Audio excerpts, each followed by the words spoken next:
마태복음 28장 1절에서 10절의 말씀 신약성경 51편쯤에 있습니다.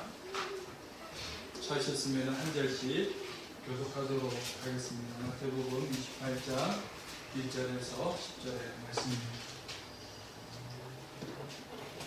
안식일이 다 지나고 안식 후 첫날이 되려는 새벽에 막달라 마리아와 다른 마리아가 무덤을 보려고 갔더니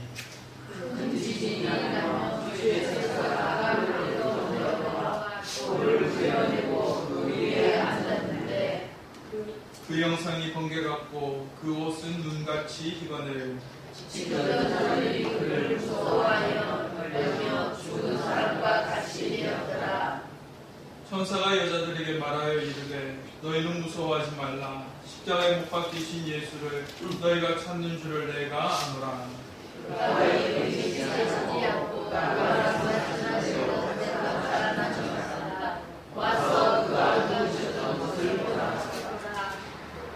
또 빨리 가서 그의 제자들에게 이르되 그가 죽은 자 가운데서 살아나셨고 너희보다 먼저 갈릴리로 가시나니 거기서 너희가 배우리라 하라.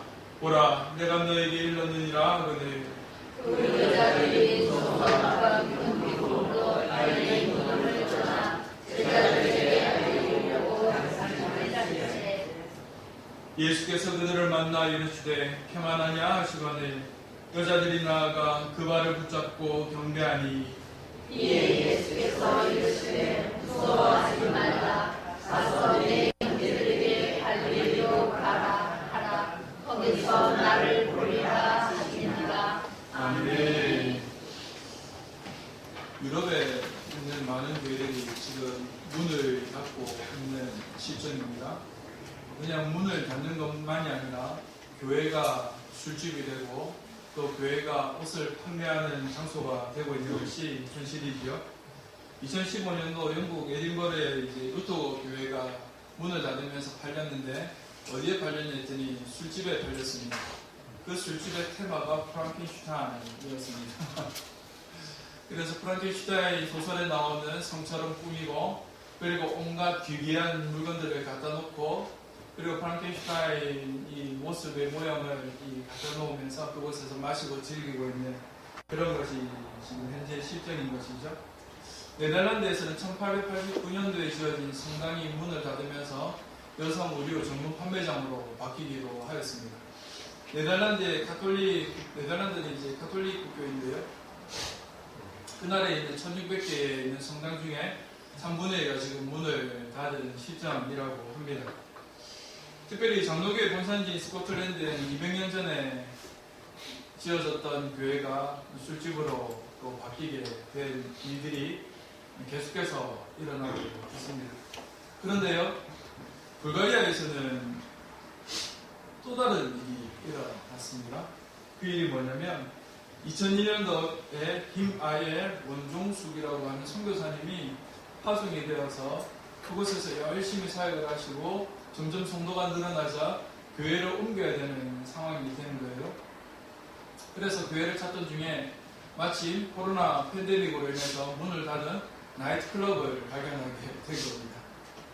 그리고는 그곳에 이제 교회를 보수를 하고 그곳에서 예배를 드리고 그 선교사님 가정과 현지인들이 예배를 드리는 교회당으로 예배당으로 변화가 되었다라고 하는 것이죠.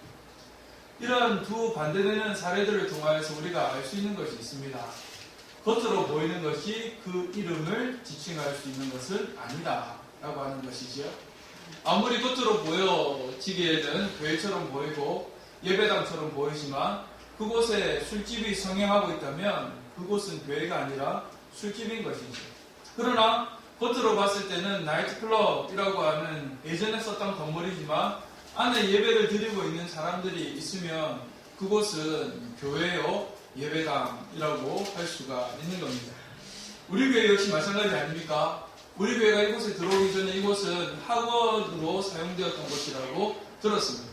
그런데 우리 교회가 이곳에 들어오면서 이곳이 무엇으로 바뀐 겁니까? 교회로 바뀐 것이죠. 하나님을 예배하는 자들의 모임 장소인 예배당으로 변화가 되었다라고 하는 겁니다. 그래서 알 수 있는 것은 무엇이냐라고 했더니 겉으로 보이는 것이 그 존재를 규명할 수 없다라고 하는 거예요. 그 속에 담겨져 있는 것이 무엇이냐에 따라서 그 존재를 규명하고 그의 이름을 붙일 수 있다라고 하는 것이 오늘 알 수가 있는 것입니다. 오늘 본문에 보면 예수님께서는 부활하신 후 예수님께서는 제자들을 부르시는데 이전까지와는 다른 이름으로 부르고 있음을 보게 됩니다. 예수님께서 왜 그렇게 이름을 부르셨는지 또 어떻게 다른 이름으로 부르셨는지 말씀을 통하여서 보고 우리가 이 땅을 살아가면서 우리 주님 역시 마찬가지로 우리를 부르실 때에 그렇게 부르실 터인데 그렇다면 우리는 어떻게 살아가야 할 것인가를 함께 나눌 수 있으면 좋겠습니다. 오늘 본문의 장면은 예수님께서 십자가에 죽으시고 그리고 무덤에 묻히시고 그 다음날 새벽이 되어서 이 한 무리의 여인이 예수님에게 죽은 예수님의 무덤에 찾아오는 이 장면이 우리 오늘 말씀의 시작입니다. 그럼 이 여인들이 왜 찾아왔을까? 라고 했더니 마가복음 16장에 보면 예수의 시신에 향품을 바르려고 라고 되어져 있어요. 그러니까 예수님이 이 무덤에 시신으로 있는 그 시신 위에다가 향품을 바르기 위해서 새벽 일찌감치 여인들이 왔다라고 하는 겁니다. 그런데 사실상 이 여인들의 행동을 통해서 우리가 알 수 있는 한 가지가 있는데요. 그것은 뭐냐면 이 여인들은 예수 그리스도를 진정한 왕으로 고백한 여인들이었다라고 하는 거예요. 왜냐하면 이스라엘 사람들은 시신에다가 향품을 바르지를 않습니다. 왜냐하면 향품을 바르게 되면 시신이 빨리 부패하지 않게 되거든요. 그래서 하나님께서 아담을 에덴 동산에서 내보내실 때 뭐라고 말씀하셨습니까? 너는 흙이니 흙으로 돌아갈 것이라고 말씀하셨잖아요.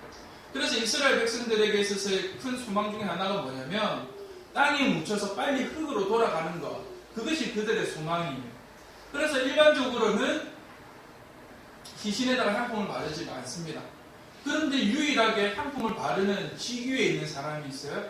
그 사람이 누구냐면 왕입니다.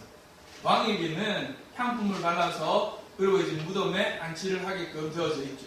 이 여인들이 예수님에게 향품을 가지고 와서 바르기를 원했다라고 하는 것은 여인들의 믿음의 고백이 있는 거예요. 어떤 고백이 있습니까? 예수님 당신이 나의 왕이십니다 라고 하는 고백이 있다라고 하는 겁니다. 이 여인들이 그러한 고백을 가지고 향품을 가지고 왔는데 예수님이 계시지 않습니다. 찾아가니까 하늘에서 천사가 내려와서 지진이 일어난 것처럼 이 우르르 쾅쾅하고 돌문이 굴러가면서 이 천사가 그들에게 이야기를 하는 겁니다. 이때 이 천사를 만났던 여인들의 마음 어땠을까요? 놀라지 않았겠습니까? 8절 말씀에도 보면 여인들이 무섭고 기뻐하며 무섭고 기뻐했다라고 합니다. 예수님이 부활하신 것은 기쁜데 천사를 만났다라고 하는 그 상황 자체는 무서웠다라고 하는 것을 성경은 이야기를 하고 있죠. 그렇게 무서워서 이 제자들을 향하여서 가는 이 여인들에게 예수님이 짜잔 하고 나타나셨어요. 그리고는 여인들에게 이야기를 하십니다. 평안하냐? 라고 말씀을 하시고 여인들에게 한 가지 심부름을 시키시죠. 그 심부름을 시켰던 말씀이 오늘 보면 10절 말씀입니다. 무서워하지 말라. 가서 내 형제들에게 갈릴리로 가라 하라. 거기서 나를 보리라 하시니라. 아멘. 이때 우리 예수님께서 제자들, 특별히 12제자들을 향하여서 무엇이라고 말씀하고 있습니까? 내 형제들이라고 말씀하고 있어요. 물론 예수님께서는 죽으시기 전에 하나님을 아버지라 부르며 우리 모두가 다 하나님 안에서의 가족 공동체와 같은 모습으로 나아가게 될 것이다라고 하는 그런 이제 말씀들을 하셨어요. 그리고 마태복음 12장에도 제자들을 보시면서 이들이 나의 형제다라고 말씀을 하셨습니다. 그러나 콕 집어서 12제자를 내 형제라고 말씀하지는 않으셨어요. 그런데 예수님께서는 오늘 이 본문 10절의 말씀에서 이 마리아와 이 여인들을 통하여서 제자들을 바꾸어주고 있으십니다. 무엇으로 바꾸어주고 있냐더니 제자라고 하는 그 3인칭적인 요소에서 내 형제라고 하는 우리 1인칭적인 요소로 바꾸고 있다라고 하는 것임을 보게 되는 것이죠. 내 형제라고 할 때 이게 왜 1인칭입니까? 나의 소유 안에 들어가는 그런 의미이기 때문에 그렇습니다. 그리고 형제라고 하는 것은 끊어낼 수 없는 그런 관계 아닙니까? 그래서 우리 예수님께서는 제자라고 하는 3인칭에서 1인칭의 존재로 우리를 바꾸어 주고 계시더라고 합니다. 그럼 이 제자들이 과연 그런 우리 예수님의 호칭 변화를 감당할 만한 그런 사람들인가? 라고 했을 때 예수님이 고난당하시고 죽으셨던 그때의 제자들의 모습을 보면 전혀 그렇지 않은 그런 존재의 모습임을 알게 됩니다. 마태복음 26장에 보시면은 예수님이 잡히실 때의 제자들의 모습을 어떻게 표현하고 있냐 했더니 예수를 버리고 다 도망하니라 라고 되어 있어요. 심지어 수제자 베드로는 예수님이 이미 말씀하셨던 네가 다 몰기 전에 3번 나를 부인할 거야 라고 하는 그 말씀대로 이루어짐으로 말미암아 대성통곡하는 장면이 나옵니다. 그뿐만입니까? 마가복음 24장에서는 한 청년이 나오는데요. 이 청년의 모습이 어떻게 나오냐면 이 배 옷이불을 두른 청년으로 나와요. 그런데 그냥 배 옷이불을 두른 청년이 아니라 벗은 몸을 배 옷이불로 감싼 청년으로 나옵니다. 그런데 이제 예수 그리스도가 잡히게 돼서 어떻게 됐냐 했더니 배 옷이불을 다 벗어 던지고 도망갔다라고 해요. 그러니 벌거벗고 도망갔다라고 하는 것이죠. 지금 예수님께서 잡히시던 그 순간 그리고 죽으시던 그 순간에 제자들은 예수님이 내 형제라고 부를 그 부름을 받을 만한 그런 가치가 있는 존재가 아니었다라고 하는 거예요. 아마 그들에게 이름을 붙였다면 도망자 또는 배신자 아니면은 두려움에 떠는 자, 겁쟁이 이렇게 이름을 붙이는 것이 맞을 겁니다. 그런데 예수님은 그렇게 하지 않으셨어요. 부활하시고 나서 여인들에게 하셨던 그 제자들을 향한 첫 일성은 내 형제라고 이야기를 하셨다라고 하는 겁니다. 오늘 그 주님의 음성이 저와 여러분들에게도 들리기를 간절히 소망합니다. 너희들이 아니라 헤어름교회 성도가 아니라 예수님께서 부활하시고 마지막 때에 우리를 찾아오셨을 때에 너와 나는 같은 형제라고 하는 내 형제라고 하는 그 음성이 우리 가운데 들리기를 간절히 소망합니다. 그럼 이렇게 내 형제라고 부름받을 만한 가치가 되지 않는 정체성을 가지지 않은 이들을 향하여서 우리 주님께서는 왜 내 형제라고 말씀을 하셨을까요? 여기에는 3가지 뜻이 있음을 보게 됩니다. 첫 번째 뜻이 뭐냐면 제자라고 하는 자리에서 형제의 자리로 옮겨 놓을 만한 일이 있을 것이다. 그리고 그 두 번째가 뭐냐면 그 일을 통하여서 진짜 그들이 내 형제가 될 만한 존재로 변화가 되는 그런 모습을 보일 것이더라고요. 그 세 번째가 뭐냐면 이러한 이 모든 일들은 다 부활하신 주를 통해서 이루어진 은혜라고 하는 것이죠. 오늘 이 3가지를 하나씩 조금씩 살펴볼 텐데요. 이 하나씩을 살펴보면서 우리 주님께서 나를 향하여서 내 형제라고 부르시는 그 자리에 나는 지금 거하고 있는지 그렇지 않은지 한번 우리를 점검해 볼 수 있는 시간이 되기를 바랍니다. 첫 번째 제자들을 내 형제로 변화시킬 그 사건이 무엇이냐면 우리 주님께서 부활하시고 난 이후에 승천하실 때 하셨던 말씀이 있어요. 그게 뭐냐면 너희는 예루살렘을 떠나지 말고 아버지가 너희에게 보낼 성령을 기다리라 라고 말씀을 하셨습니다. 즉 성령 임재의 사건, 오순절 성령 강림의 사건, 그 사건이 제자들에게 있었다라고 하는 것이죠. 마가의 다락방에서 이 120명의 사도들이 기도하던 그때 바람같이 그리고 불의 혀 같은 것이 그들의 머리 위에 임함으로 말미암아 그들의 심령 가운데 깊은 이 성령의 임재가 이렇게 되는 것을 보게 됩니다. 그러면서 이제 그들의 이 존재가 달라지기 시작하게 된 것이죠. 어떻게 달라졌습니까? 우리 지난주에 요한복음 14장에서 16장의 말씀을 잠시 거론하였을 때에 성령께서 하시는 역할에 관하여 말씀을 드렸어요. 그 성령이 하시는 역할이 뭐였냐면 바로 내 안에 예수가 그리고 예수 안에 우리가 거하고 있음을 알게 하시는 역할. 그러니 예수 그리스도께서 성령 사건을 통하여서 우리에게 보여주신 것이 뭐냐면 내 형제로 불릴 만한 관계적 위치의 변화를 일으켜 주시는 사건으로 만들어 놓았다라고 하는 겁니다. 그래서 우리가 이제 누구와 예수 그리스도와 형제가 되었다라고 하는 것을 알게 되는 것이죠. 로마서 8장 말씀에서도 이렇게 말씀하십니다. 하나님의 영으로 인도함을 받는 사람은 하나님의 아들이다. 우리가 하나님의 영, 성령의 뜻에 따라서 인도함을 받는 사람은 하나님의 자녀라 일컬음을 받게 되는 겁니다. 그러니 우리 주 예수 그리스도와 형제가 되는 것이죠. 아멘. 그리고 또 우리 예수님께서는 이렇게 하나님의 뜻을 따르는 사람을 형제로 부르겠다, 형제로 삼겠다라고 이미 마태복음 12장 50절에서 말씀을 하셨어요. 오늘 우리가 암송할 말씀인데요. 누구든지 내 아버지의 뜻대로 행하는 자가 내 형제요, 내 자매요, 내 어머니이니라 라고 말씀을 하셨다라고 합니다. 그러니 성령께서 우리 안에 들어오셔서 그 성령으로 인하여서 우리 주 예수 그리스도 하나님을 느끼고 또 하나님의 뜻대로 살아가는 인도함을 받은 자라면 우리는 제자들은 내 형제라고 불리움 받을 만한 존재가 되었다라고 하는 것이죠. 우리 주님께서는 내 형제들이 되지 못할 만한 사람들에게 말씀하신 겁니다. 너희들 성령 받으라라고 말씀하십니다. 성령 받음을 통하여서 내 형제가 되라고 말씀을 하시는 겁니다. 비록 그 상황 속에서는 그렇지 못하다 할지라도 너희가 성령 받게 되면 내 형제가 될 것이다라고 우리 주님 이미 말씀하고 계신 것이죠. 그러면 이 사람들은 정말 그렇게 성령 받음으로 인해서 그들의 삶의 모습이 달라졌을까요? 우리 사도행전 2장부터 나오는 사건들을 보면 달라졌음을 보게 됩니다. 이 사람들 두려움에 떨던 사람들이었어요. 요한복음에 보면 예수님이 그들을 찾아오시는 그 장면에 이들이 하고 있었던 행동이 있는데 어떤 행동이 있냐면 유대인들을 두려워하여서 문을 모두 닫아 두었다라고 얘기해요. 사람들을 두려워했습니다. 예수님을 못 박은 대제사장과 종교 지도자들을 두려워했습니다. 그리고 예수님을 못 박아라 못 박아라 외쳤던 그 유대인들을 두려워했습니다.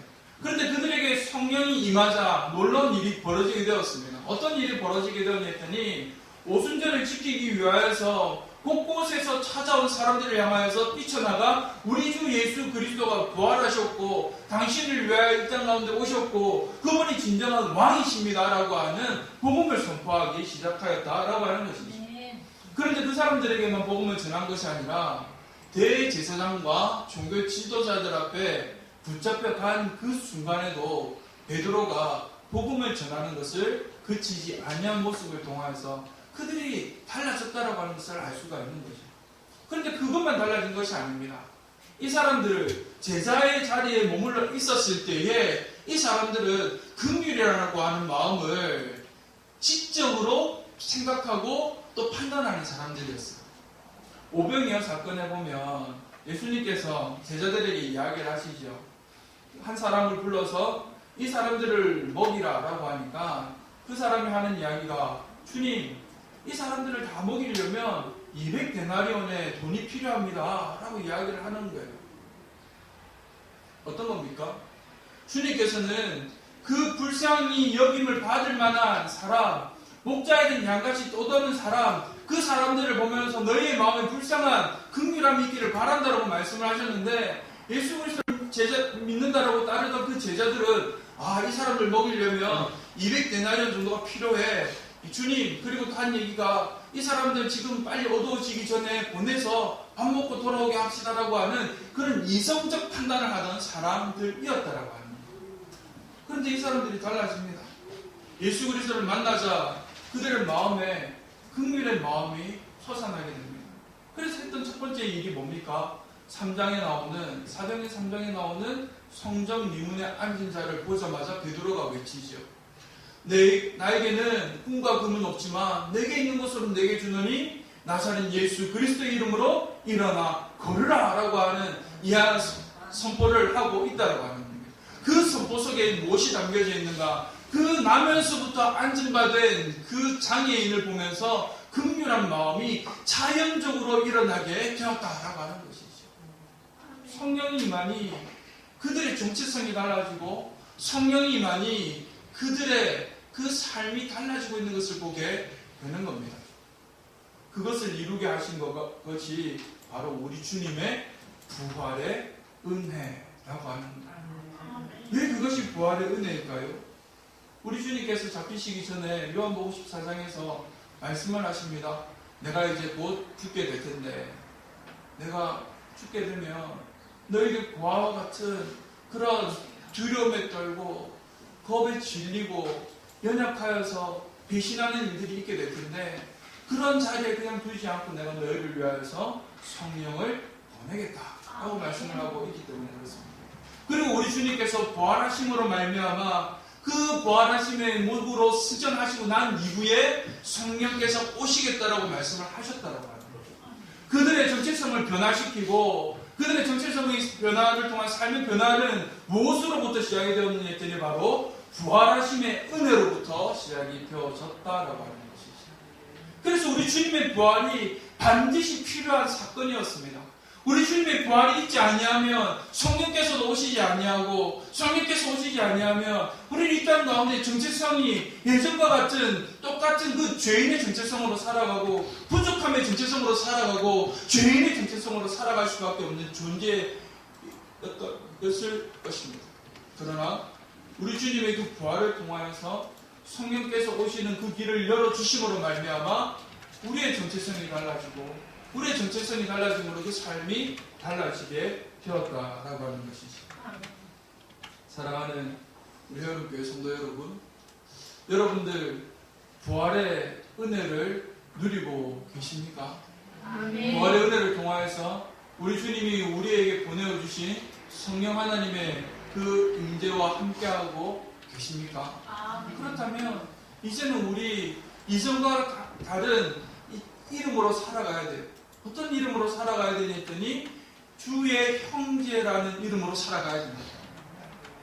주의 형제로 살아가는 자의 삶의 모습이 무엇이냐면 방금 앞에도 제가 말씀드린 것처럼 마태복음 12장 50절 말씀에 하나님의 뜻대로 행하는 자의 삶이라고 하는 것입니다.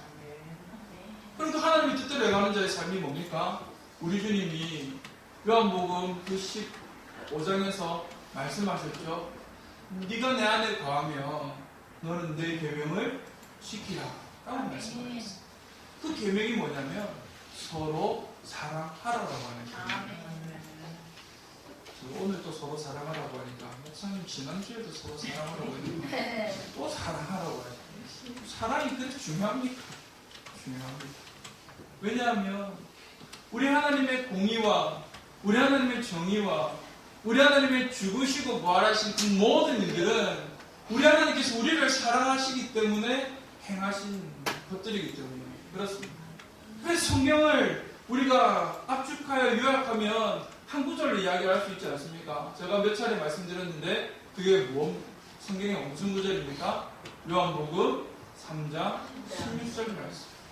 하나님이 세상을 이처럼 사랑하사 독생자를 주셨으니 이는 그를 믿는 자마다 멸망하지 않고 영생을 얻게 하려 하심이라. 아멘. 하나님이 세상을 사랑하셨다라고 얘기를 해요.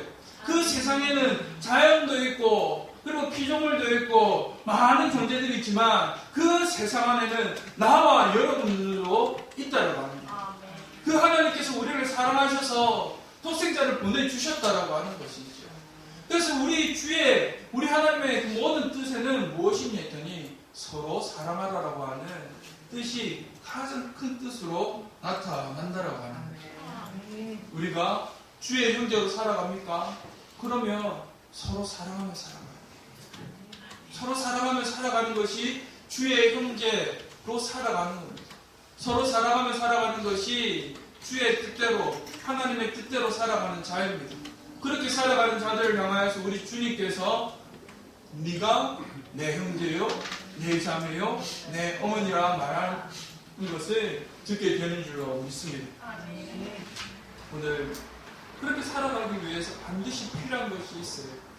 그게 뭐냐면 내 안에 살아계신 성령께서 내 안에 우리 주 예수 그리스도가 계속 머물고 있는지 점검하게 하시는 사건이 필요하다라고 합니다. 그 사건이 있지 아니하고 그 사건을 놓쳐버리게 되면 우리는 어느 순간에 사랑이 아니라 미워할 수도 있고 사랑이 아니라 비난할 수도 있고 사랑이 아니라 있게 되면 그런 잘못을 저지를 수도 있게 되기 때문에 그렇습니다. 그래서 오늘 우리가 부활하신 주의 은혜를 받은 자라면 그 부활하신 주로 우리의 심령이 충만하여 늘 그 심령 가운데 떠나지 아니하는 삶을 살아가야 한다라고 하는 것이죠. 그래서 사랑하는 우리 여러분 성도 여러분, 돌아서면 내 안에 예수가 있는지, 눈 뜨면 내 안에 예수가 있는지, 사람을 대할 때 나는 예수로 충만하여 사람을 대하고 있는지를 늘 점검하시기를 바랍니다. 그렇지 않다면 그 순간에 잠시 멈추시기를 바랍니다. 말하는 것 잠시 멈추고, 행동하는 것 잠시 멈추고, 생각하는 것 잠시 멈추고, 살아가는 삶의 방향 잠시 멈추고, 잠시 멈춤을 통하여서 내 안에 예수 그리스도가 충만한지, 나는 그 성령의 인도하심에 따라 나아가고 있는지를 점검한 이후에 말씀하시고 생각하시고 또 행동하시고 길을 걸어가시는 저와 여러분들이 되시기를 간절히 소망합니다. 그렇게 살아가게 될 때 우리 주님 서로 사랑하게 하심으로 말미암아 그것이 하나님의 나라가 되게 하실 줄로 믿습니다. 서로 사랑하게 하실 때에 비록 우리는 연약하고 부족하지만 우리의 형제를 통하여서 우리가 강화해지고 우리는 좌절하고 절망하지만 우리의 형제를 통해서 다시 일어서게 되는 그런 경험들을 하게 될 줄로 믿습니다. 우리 여러분께 그런 사랑의 공동체가 되기를, 예수 그리스도로 충만하여 사랑의 공동체가 되기를 주님의 이름으로 간절히 축원합니다.